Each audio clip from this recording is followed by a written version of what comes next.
వీక్షకులందరికీ నమస్కారం.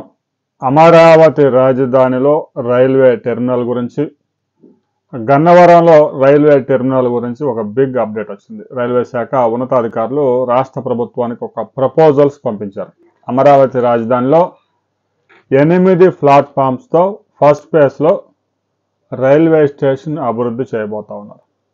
ప్రతిరోజు 120 ట్రైన్స్ వచ్చి వెళ్ళే విధంగా, ఆ ట్రాఫిక్ తట్టుకునే విధంగా అమరావతి రాజధాని నుంచి తెలంగాణలోని ఖమ్మం జిల్లా సరిహద్దుల్లోని ఎర్రుబాలెం వరకు 57 కిలోమీటర్ల నూతనంగా రైల్వే మార్గం కూడా నిర్మిస్తున్నారు. కాబట్టి హైదరాబాద్ నుంచి చెన్నై వెళ్ళే అనేక రైళ్లు అమరావతి రాజధాని మీదుగా ప్రయాణం చేయబోతా ఉన్నాయి.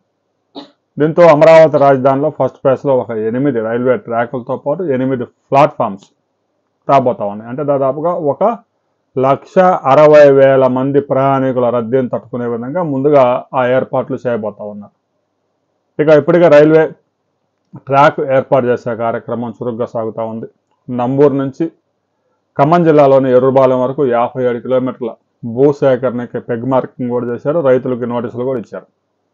అది ల్యాండ్ పూలింగ్ విధానం కాదు, భూ సేకరణ విధానంలో సేకరిస్తారు. కాబట్టి వాళ్ళకి పరిహారం అకౌంట్లో వేసి పనులు ప్రారంభిస్తారు.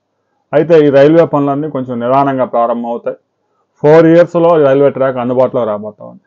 కృష్ణానది మీద కూడా ఒక 3 కిలోమీటర్ల పొడవైన అతి పెద్ద వంతెన కూడా రాబోతా ఉంది. ఇక గన్నవరం కూడా ఆల్టర్నేటివ్గా ఇప్పటికే విజయవాడ రైల్వే స్టేషన్లో ప్రతిరోజు 320 రైళ్లు వేగంలో విజయవాడ రైల్వే స్టేషన్ జంక్షన్ కూడా వెళ్తా ఉన్నాయి. కొన్ని సమయాల్లో విజయవాడ రైల్వే స్టేషన్లోకి ఎక్స్ప్రెస్ ట్రైన్ కూడా వెళ్ళడానికి అరగంట సేపు ఇబ్రహీంపట్నం రాయపూడిలో కానీ, లేదు రామర్పాడు గుణదల రైల్వే స్టేషన్లో నిలిపేస్తూ ఉన్నారు. దీంతో ఎంతో దూరం నుంచి 3 రోజులు ప్రయాణం చేసి వచ్చిన ప్రయాణికులంతా ఇక్కడ ఇరుక్కుపోతూ ఉన్నారు గంటల తరబడి. దీంతో విజయవాడ రైల్వే స్టేషన్ మీద కూడా రద్దీ తగ్గించేందుకు గన్నవరంలో 10 ప్లాట్ఫామ్స్తో రైల్వే స్టేషన్ అభివృద్ధి చేయబోతా ఉన్నారు. ఇప్పటికే 3 ప్లాట్ఫామ్స్ ఉన్నాయి, మరో 7 అదనంగా రాబోతా ఉన్నాయి. ఇందుకు 380 ఎకరాలు కావాలని రైల్వే శాఖ ప్రపోజల్స్ పంపించింది.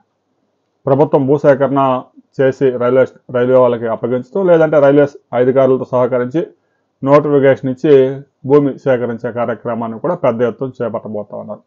అటు అమరావతి, ఇటు గన్నవరంలో ఇక రైల్ కోచింగ్ కారిడార్స్ కూడా రాబోతా ఉన్నాయి. ఏవైతే ట్రైన్స్ దూర ప్రాంతాల నుంచి వచ్చి ఇక్కడ ఈ స్టేషన్తోనే ఆగిపోతాయో, ఆ ట్రైన్స్ మరలా ఉదయం బయలుదేరే వరకు వాటిని మధ్యలో తర్వాత ఈ నైట్ క్లీన్ చేసుకోవడం, రెడీ చేసుకోవడం, ఈ కార్యక్రమాలన్నీ సర్వీస్ ఎంఆర్ఓ కేంద్రం రాబోతా ఉంది. మెయింటెనెన్స్, రిపేరు, ఆపరేషన్స్ తెల్లారి మరలా ఉదయం రెడీ చేసుకునేందుకు.